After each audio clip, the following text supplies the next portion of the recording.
सभी छात्र छात्राओं को सुप्रभात। हाँ तो विद्यार्थियों, आइए शुरू करते हैं आज की संस्कृत विषय आधारित रीट प्रश्नोत्तरी। हमारी रीट प्रश्नोत्तरी में आज का पहला प्रश्न है, पार्थवत्र इत्यस्य संधि विच्छेद भविष्यति।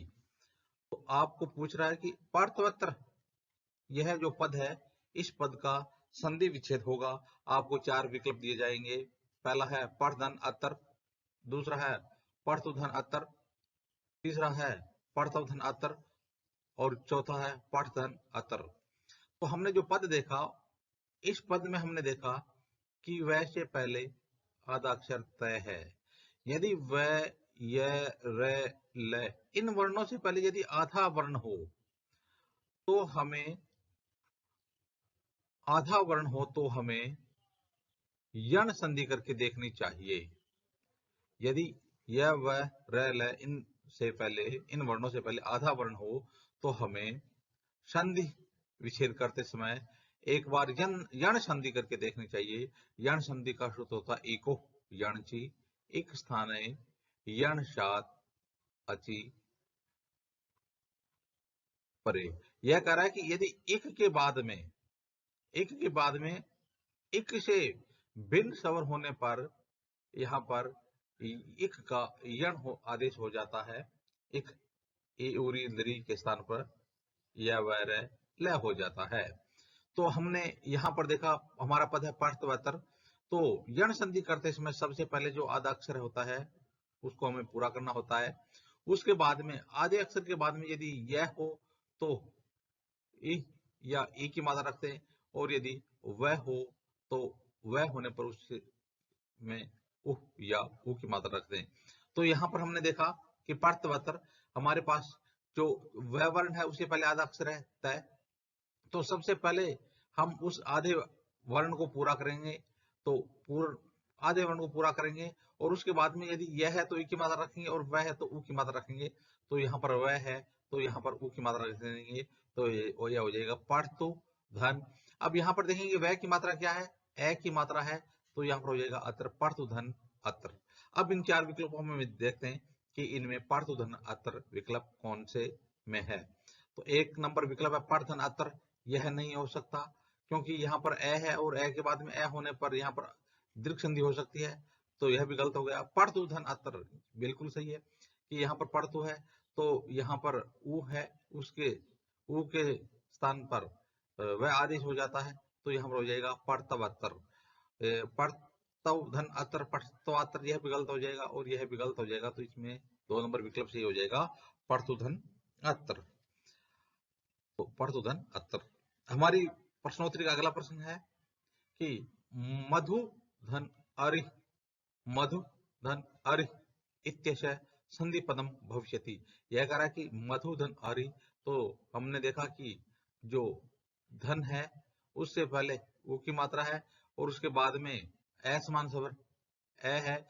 तो इस प्रकार से जब ए ऊ री लरी के बाद में बिन स्वर होने पर वहां पर यण संधि हो जाती है और यण संधि में जो ऊ होता है उसका वह हो जाता है। एक के स्थान पर यण आदेश होने पर ऊ का वह हो जाएगा। तो हम देखेंगे इसमें हमारे पास चार विकल्प कौन कौन से हैं।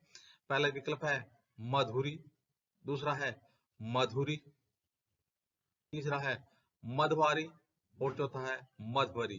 तो यहाँ हमने देखा कि प्लस से पहले, धन से पहले ऊ है और उसके बाद में ए है, तो यहाँ पर क्या हो जाएगा, ऊ का क्या हो जाएगा, वह हो जाएगा। और इस वह की मात्रा किसकी है, ए की है, तो यहाँ पर हो जाएगा मधवरी। तो यहाँ पर मधवरी किसमें, 4 नंबर विकल्प में, यहाँ पर भी यण संधि हो जाएगी मधवरी। तो इसका उत्तर हो जाएगा मधवरी। हमारी प्रश्नोत्तरी का अगला प्रश्न है, श्रीश इत्यस्य संधि विच्छेद भविष्यति। तो श्रीश हमारे पास जो पद है वो है श्रीश। जब किसी पद में हमें दीर्घ ई, दीर्घ उ, दीर्घ री की मात्रा मिले तो हमें उसमें एक बार दीर्घ संधि करके देखनी चाहिए। अकः सवर्ण दीर्घ है तो अकः के बाद में यदि अकः सवर्ण वर्ण होने पर उसका दीर्घ वर्ण हो जाता है। तो यहाँ पर हमने देखा कि श्रीशः इस पद में क्या है, दीर्घ मात्रा है एक ही। तो हम 4 विकल्प देखेंगे। पहला विकल्प है श्री धन ईशः, दूसरा है श्री धन ईशः, तीसरा है श्री धन ईशः और चौथा है श्री धन ईशः। तो इस प्रकार से यहाँ पर जो दीर्घ स्वर दिखाई दे रहा है तो यहाँ पर दीर्घ संधि होगी और दीर्घ संधि करेंगे तो श्री धन ईशय। यहाँ पर श्री तो ठीक है लेकिन यहाँ पर यह ईशय यह गलत हो गया। दूसरा है श्री, यह इसमें श्री गलत हो गया। तीसरा है श्री, यह सही है और ईशय यह भी सही है। तो इसमें 3 नंबर विकल्प आ जाएगा श्री धन ईशय। 4 नंबर नहीं हो सकता क्योंकि इसमें ईश इश दे रखा है। तो इस प्रकार से इसमें कितना नंबर विकल्प से आ जाएगा, 3 नंबर विकल्प आ जाएगा श्री धन ईशय। हाँ तो विद्यार्थी चलते देखते हैं हमारी प्रश्नोत्तरी का अगला प्रश्न। अक्षोहिणी पदस्य संधि विच्छेद भविष्यति। अक्षोहिणी अक्षादुहीनाम उपसंख्यानम, हमारा जो एक सूत्र अक्षादुहीन्याम उपसंख्यानम। तो अक्षात उसमें लिखा है कि अक्षात अक्ष पद के बाद में ऊहिनी पद होने पर, अक्ष के बाद में ऊहिनी पद होने पर उसमें उसका दीर्घ रूप हो जाता है। तो इसमें हम देखेंगे विकल्प कौन कौन कौन से हैं। पहला है अक्ष धन ऊहिनी, दूसरा है अक्ष धन ओहिणी, तीसरा अक्ष धन ओहिणी और चौथा है अक्षाधन ओहिनी। तो अक्षात अक्ष के बाद में ऊहिनी पद होने पर उसका जो है वो वर्दी रूप हो जाता है। तो इसका हो जाएगा अक्षोहिणी। तो अक्ष धन ऊहिनी, अक्ष धन ऊहिनी। तो इसमें 1 नंबर विकल्प आ जाएगा अक्ष धन ओहिनी। चलो देखते हैं हमारी प्रश्नोत्तरी का अगला प्रश्न। नायक इति पदस्य संधि विच्छेद भविष्यति। हमारे पास पद है नायक और जब हम इस पद का उच्चारण करते हैं तो आता नायक, आय आय नायक, अयादि संधि, अयादि संधि। तो देखिए एचो वायव, अयादि संधि का सूत्र होता है एचो वायव।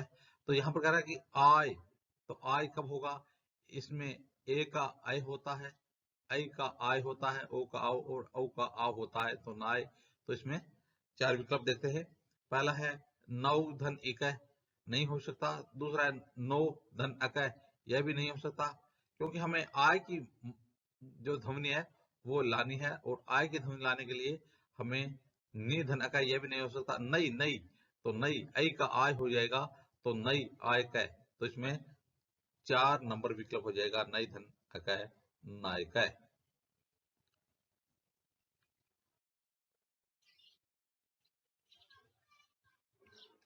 हाँ तो विद्यार्थी देखते हैं हमारी प्रश्नोत्तरी का अगला प्रश्न।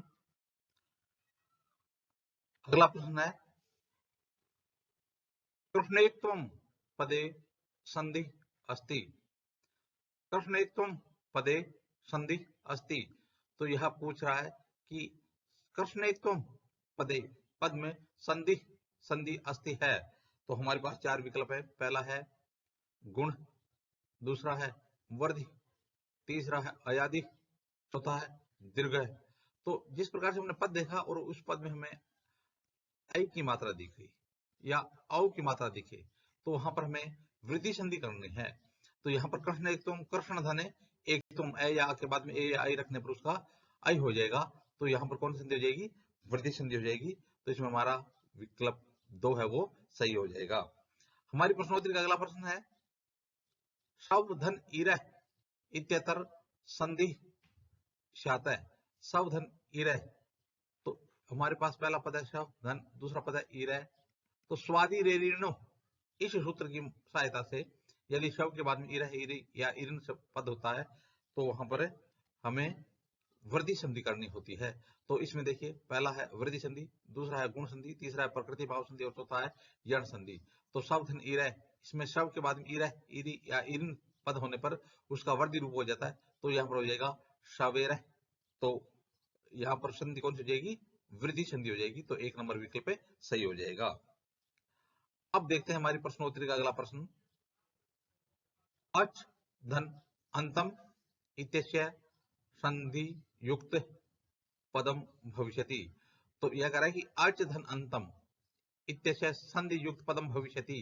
तो यहाँ पर हमारे पास पहला है अच और दूसरा पद है अंतम। तो यहाँ पर च वर्ण आ गया और च वर्ण के बाद में क्या आ गया, एव स्वर आ गया। तो देखिए अच धन अंतम, तो यहाँ पर जो च वर्ण है वो अर्धाक्षर यानी हलंत है, तो निश्चित है कि इसमें संधि कौन सी होगी, व्यंजन होगी। और व्यंजन संधि में क च ट त प का ग जड़ दबा हो जाता है जस्तो संधि में। तो यहाँ पर हमारे पास विकल्प है अचंतम, दूसरा है अचांतम, तीसरा है अजंतम और चौथा है अदांतम। तो हमने देखा कि च है और च जो हलंत है और उसके बाद ए है, तो इसका मतलब यहाँ पर व्यंजन संधि होगी और व्यंजन संधि में क च ट त का ग जड़ दबा हो जाता है, तो च का हो जाएगा ज। तो हम देखते हैं कि अजंतम 3 नंबर विकल्प में है, तो यहाँ पर इसमें 3 नंबर विकल्प से हो जाएगा अजंतम। हमारी प्रश्नोत्तरी का अगला प्रश्न है गुण संधि विधायक सूत्रम अस्ति। यह कह रहा है कि गुण संधि का विधायक सूत्र है, गुण संधि का विधायक सूत्र अस्ति, विधायक सूत्र है। तो हमारे पास 4 विकल्प हैं। पहला है इको यणचि, यह तो जन संधि का है। वर्धि रेचि नहीं है। अकह सवर्ण दीर्घ, यह भी नहीं है। आद गुण, तो गुण संधि का जो विधायक सूत्र क्या होता है, आद गुण। तो इसमें 4 नंबर विकल्प आ जाएगा आद गुण। हमारी प्रश्नोत्तरी का अगला प्रश्न है पतंजलि इत्यतर संधि वर्तते। हमारे पास पद है पतंजलि। तो अब इसमें देख लीजिए कि हमारे पास जो विकल्प है वो है, पहला है हल संधि, दूसरा है पर रूप संधि, तीसरा है पूर्व रूप संधि और चौथा है विसर्ग संधि। तो पतंजलि जो पद होता है उसका संधि विच्छेद होता है पतत धन अंजलि। तो यहां पर हमने देखा कि जो सकंदवादी सुपर रूपम वाच्यम सूत्र है उसमें जो अंतिम स्वर होता है और यदि स्वर के बाद में कोई व्यंजन है तो उसकी टी संज्ञा हो जाती है और टेर लोप सूत्र से उसका लोप हो जाता है। तो यहाँ पर पतत में जो ए है, पतत अत का जो ए है उसकी और आगे वाले ए तय है, इसकी टीर संज्ञा होगी और टेर लोप सूत्र से इसका लोप हो जाएगा। तब हमारे पास बचेगा पत धन अंजलि। तो इसका संधि रूप हो जाएगा पतंजलि। और इसमें कौन सी संधि हो जाएगी, सकंदवादी पर रूपम वाच्यम, पर रूप संधि हो जाएगी। तो इसमें 2 नंबर विकल्प आ जाएगा पर रूप संधि।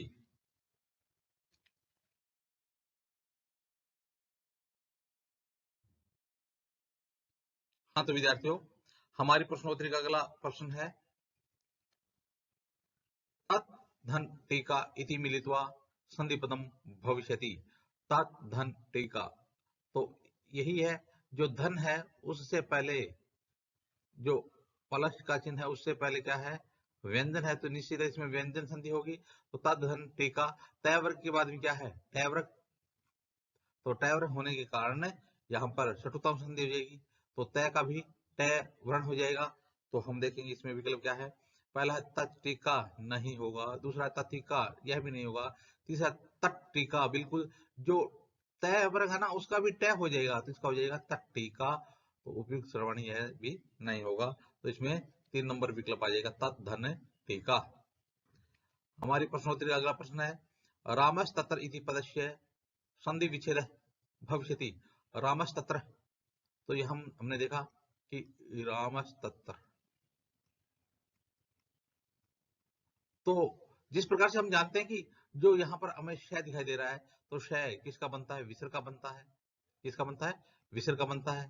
तो या तो इसमें हम, लेकिन अब में हमारे पास विकल्प क्या है, पहला है रामाधन तत्तर, यह नहीं होगा। दूसरा है रामधन तत्तर, यह भी नहीं होगा। तीसरा है रामधन अत्तर, यह भी नहीं होगा। चौथा राम धन तत्तर। तो देखिए जो विसर्ग है और विसर्ग के बाद में तय वर्ण आया है, इसलिए सतव संधि, सतव संधि में क्या होता है कि विसर्ग का क्या हो जाएगा, विसर्ग का क्षय हो जाएगा। और क्षय आगे देखिए तय वर्ण है, तो तय वर्ण होने पर कौन सा क्षय हो जाएगा, यह जो दंत्य स हो जाएगा। तो यहाँ पर हो जाएगा रामस तत्र। तो कितने नंबर विकल्प सही आ जाएगा? इसमें विकल्प नंबर 4 से हो जाएगा राम धन तत्र। हमारी प्रश्नोत्तरी का अगला प्रश्न, एकस्तु इति पदस्य संधि विच्छेद भविष्यति। एकस्तु, तो वो ही बात है, एकस्तु एकस्तु इस पद का संधि विच्छेद होगा। तो हमने देखा कि इसमें चार विकल्प दिए हैं, वो पहला है एक धन एका धन तु, दूसरा है एक धन अस्तु, तीसरा है एकाधन अस्तु और चौथा है एकम धन अस्तु। तो एकस्तु जो पद है इसमें जो हमें स वर्ण दिखाई दे रहा है, तो यह स इसका बनता है विसर्ग का, और विसर्ग के बाद में तय होने पर कौन सा स बनेगा? यह दंत्य स बनेगा। तो यहाँ पर हो जाएगा एक धन्तु एकास्तु। तो एक नंबर विकल्प से हो जाएगा एकाधन तु। हमारी प्रश्नोत्तरी का अगला प्रश्न, चतुर्विध भाषा कौशलेषु अंतिम कौशलम अस्ति। चतुर्विध भाषा कौशलेषु अंतिम, यहाँ पर भी यण संधि हो गई, तो कौशलेषु अंतिम कौशलम अस्ति, अंतिम कौशल है। तो 4 जो भाषा कौशल होते हैं उसमें अंतिम कौशल कौन सा है? तो पहला है वदनम, दूसरा है लेखनम, तीसरा है श्रवणम और चौथा है भाषणम। तो जिस प्रकार से जो भाषा कौशल होते हैं उसमें अंतिम कौशल कौन सा होता है? लेखनम होता है। तो इसमें 2 नंबर विकल्प हो जाएगा लेखनम। हमारी प्रश्नोत्तरी का अगला प्रश्न, लेखन शिक्षणस्य विधि अस्ति। लेखन शिक्षणस्य विधि अस्ति, इसमें से लेखन शिक्षण की विधि कौन सी है?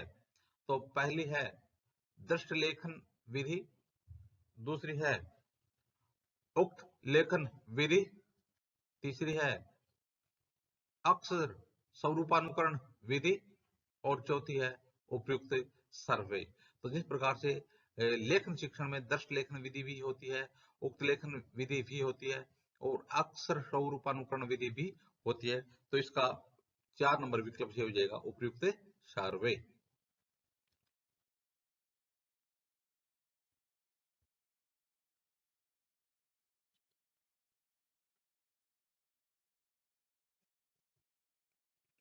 हाँ, तो विद्यार्थियों देखते हैं हमारी प्रश्नोत्तरी का अगला प्रश्न।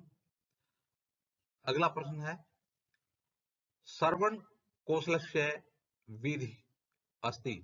श्रवण कौशल की विधि है। तो आपको जो 4 विकल्प बताए गए हैं उन विकल्पों में बताना है कि इसमें से श्रवण कौशल की विधि कौन सी है।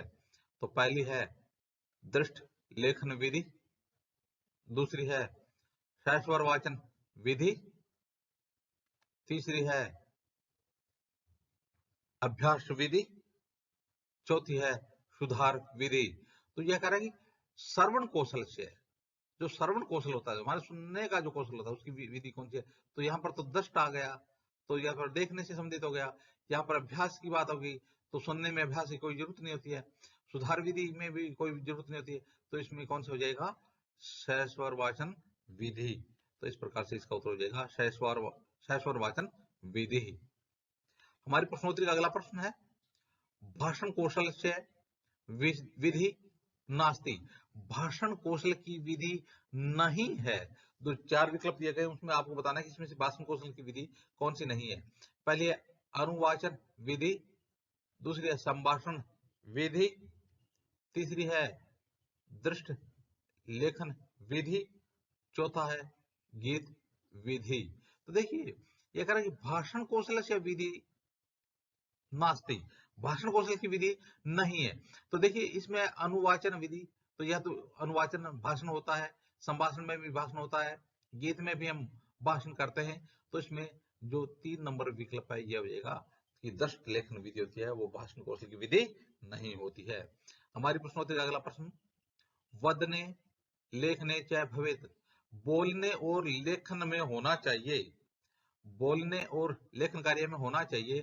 पहला है अवरोध, दूसरा है शीघ्रता, तीसरा है दव्यापी, चौथा है सामंजस्यम। तो यह कह रहा है कि वदने लेखने, बोलने और लिखने में होना चाहिए, अवरोध ये नहीं होना चाहिए, शीघ्रता भी नहीं करनी चाहिए, दोनों भी नहीं होनी चाहिए। यह कह रहा है सामंजस्यम, तो बोलने और लिखने में सामंजस्य होना चाहिए। जिस वर्ण को हम बोल रहे हैं या जिस पद को हम बोल रहे हैं वही हमें लिखना चाहिए।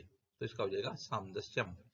हमारी प्रश्नोत्तरी का अगला प्रश्न है कि संस्कृत शिक्षणे वाचनम क्रियते, संस्कृत शिक्षण में वाचन किया जाता है।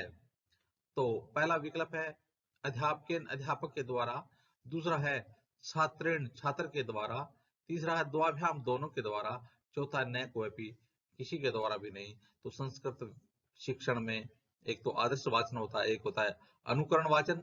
तो आदर्श वाचन होता है वो अध्यापक के द्वारा किया जाता है और अनुकरण वाचन विद्यार्थी के द्वारा किया जाता है। इस प्रकार से इसमें 3 नंबर विकल्प आ जाएगा, द्वाभ्याम दोनों के द्वारा।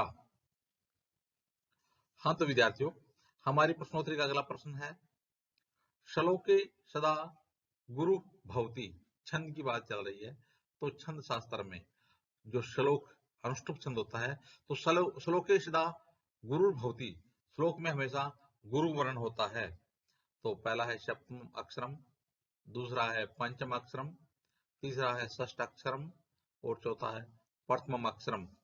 तो देखिए, श्लोके सदा गुरु भवति, श्लोक में हमेशा गुरु होता है, अनुष्टुप छंद में सब हमेशा गुरु वर्ण होता है। तो श्लोक के षष्ठम गुरु गेयम, षष्ठम अक्षरम। तो इस प्रकार से इसका उत्तर आ जाएगा 3 नंबर विकल्प पे षष्ठम अक्षरम।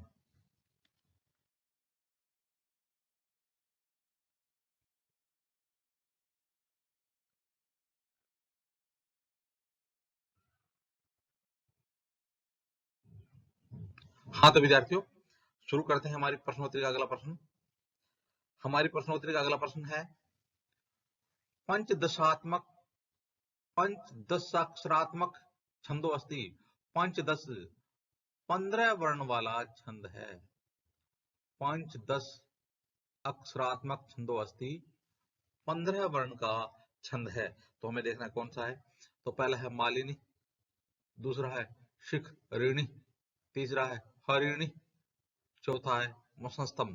तो हम जानते हैं कि मालिनी छंद है, उसका जो लक्षण होता है वो होता है न न मैं ये। तो इस प्रकार से इसमें 5 गण होने का कितने वर्ण हो गए, 15 वर्ण। तो इसके लिए इसका उत्तर क्या हो जाएगा, मालिनी। तो पंचदश अक्षरात्मकम छंदो अस्ति मालिनी। हमारी प्रश्नोत्तरी का अगला प्रश्न, तौमेव माता च पिता तौमेव इति कस्य छंदस्य उदाहरणम अस्ति। तो हम देखते हैं हमारे पास पहला है उपजाति उपजाति का, दूसरा है उपेंद्र वज्राया उपेंद्र वज्रा का, तीसरा है इंद्र वज्राया इंद्र वज्रा का और चौथा है आर्याया आर्या का। तो त्वमेव, तो यहाँ पर यदि हम गण चिन्ह लगाएं तो गण चिन्ह यहाँ पर इस प्रकार से हर्ष हो जाएगा, दीर्घ हो जाएगा, दीर्घ हो जाएगा, दीर्घ हो जाएगा, हर्षव हर्षव, दीर्घ दीर्घ, हर्षव दीर्घ और हर्षव। तो ये अगर उपजाते उपेंद्र वज्रा जत जास तत्व को उपेंद्र वा, तो देखिए जय भाने उपेंद्र वज्र जय तय तारा, जय उपेंद्र वज्रा जय तय जा, जय उपेंद्र वज्रा जत जास तत्व गो। तो इसमें हो जाएगा उपेंद्र वज्रा छंद हो जाएगा। तो इस प्रकार से इस छंद में जिस प्रकार से देखा हमने कि हर्षव दीर्घ, और यहाँ पर यह भी हर्षव है और यहाँ पर दीर्घ आ गया, हर्षव आ गया। तो उपेंद्र वज्रा में उपेंद्र वज्र जत जास तत्व को, तो जय भान तारा जय जय भान, तो यहाँ पर गुरु हो गया। तो इस प्रकार से इसमें कौन सा छंद हो जाएगा, उपेंद्र वज्रा छंद हो जाएगा। और इसको भी गुरु मान लिया जाता अंतिम वर्ण को भी। अब उपेंद्र वज्रा अगला प्रश्न हमारे प्रश्नोत्तरी का, कि सानुस्वारो वर्ण भवति, सानुस्वारो अनुस्वार सहित जो वर्ण होता है वो होता है लघु, दूसरा हर्षव, तीसरा ओहो और चौथा गुरु। तो सानुस्वार अनुस्वार जो युक्त वर्ण होता है वो क्या होता है, तो हमेशा वो गुरु होता है। सानुस्वार दीर्घश्च विसर्ग गुरु भवेत्, तो इसमें इसका 4 नंबर विकल्प आ जाएगा गुरु। हमारी प्रश्नोत्तरी अगला प्रश्न है, विज्ञानम इति पदे गण अस्ति, विज्ञानम विज्ञान इस पद में कौन सा गण है। तो देखिए विज्ञानम हमारे पास पद है विज्ञानम, ठीक है ना। तो इस प्रकार से यह दीर्घ हो गया, यह भी दीर्घ हो गया और यह भी दीर्घ हो गया, क्योंकि यहाँ पर जो आधा अक्षर था वो हर्षों में मिला दिया। तो कौन सा है? यह कह रहा है कि जगण, दूसरा है रगण, तीसरा है मगण, चौथा है तगण। तो जय भा ने यह नहीं हो सकता, रा जय भा यह भी नहीं हो सकता, मा तारा, इस प्रकार से इसमें कौन सा हो जाएगा? मगण हो जाएगा। तीनों गुरु वर्ण है, तो इसका हो जाएगा मगण। हमारी प्रश्नोत्तरी का अगला प्रश्न, द्रुत विलंबितम आहे, बिल्कुल यह पूछ रहा है कि द्रुत विलंबितम आहे, और प्रश्न का उत्तर 4 विकल्पों में देना है।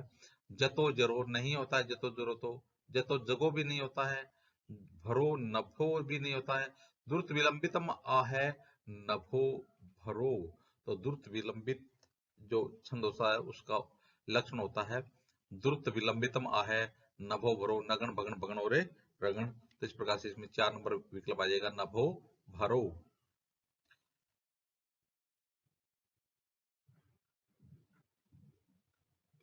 हाँ तो विद्यार्थियों, हमारी प्रश्नोत्तरी का अगला प्रश्न है, निम्नलिखित वाक्येषु शुद्ध वाक्यम अस्ति। निम्नलिखित वाक्यों में शुद्ध वाक्य है। अब आपके पास 4 विकल्प हैं। पहला है कन्या लतया पुष्पाणि चिनोति, दूसरा है कन्या लताया पुष्पाणि चिनोति, तीसरा वाक्य है कन्या लताम पुष्पाणि चिनोति, और चौथा है उपयुक्त सर्वाणि। तो जिस प्रकार से हमने जो वाक्य देखा, इस वाक्य में ची धातु है, ची ची माने चुनना। तो ची धातु एक द्विकर्मक धातु है, और द्विकर्मक धातु होने के कारण इसमें 2 क्रम है और दोनों क्रमों में द्वितीय विभक्ति का प्रयोग किया जाता है।